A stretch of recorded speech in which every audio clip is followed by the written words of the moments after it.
রথযাত্রার দিন কাছে, তাই রানী রাজাকে বললে, চলো রথ দেখতে যাই। রাজা বললে, আচ্ছা। ঘোড়াশাল থেকে ঘোড়া বেরোলো, হাতিশাল থেকে হাতি, ময়ূরপঙ্খী যায় সাড়ে সাড়ে, আর বল্লম হাতে সাড়ে সাড়ে সিপাই সান্ত্রী। দাস দাসী দলে দলে পিছে পিছে চলল, কেবল বাকি রইল একজন। রাজবাড়ির ঝাঁটার কাঠি কুড়িয়ে আনা তার কাজ। সর্দার এসে দয়া করে তাকে বললে, ওরে তুই যাবি তো আয়। সে হাত জোর করে বললে, আমার যাওয়া ঘটবে না।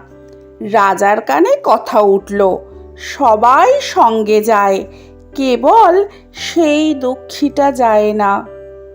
রাজা দয়া করে মন্ত্রীকে বললে, ওকেও ডেকে নিও। রাস্তার ধারে তার বাড়ি। হাতি যখন সেইখানে পৌঁছলো, মন্ত্রী তাকে ডেকে বললে, ওরে দুঃখী, ঠাকুর দেখবি চল। সে হাত জোর করে বলল, কত চলবো? ঠাকুরের দুয়ার পর্যন্ত পৌঁছই এমন সাধ্য কি আমার আছে? মন্ত্রী বললে, ভয় কিরে তোর, রাজার সঙ্গে চলবি। সে বললে, সর্বনাশ, রাজার পথ কি আমার পথ?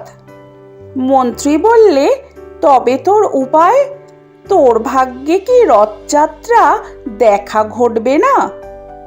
সে বললে, ঘটবে বই কি, ঠাকুর তো রথে করেই আমার দুয়ারে আসেন।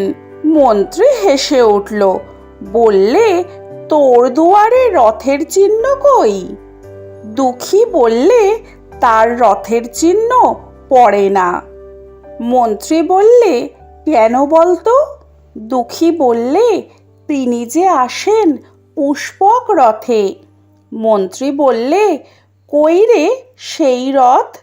দুঃখী দেখিয়ে দিলে, তার দুয়ারের দুই পাশে দুটি সূর্যমুখী ফুটে আছে।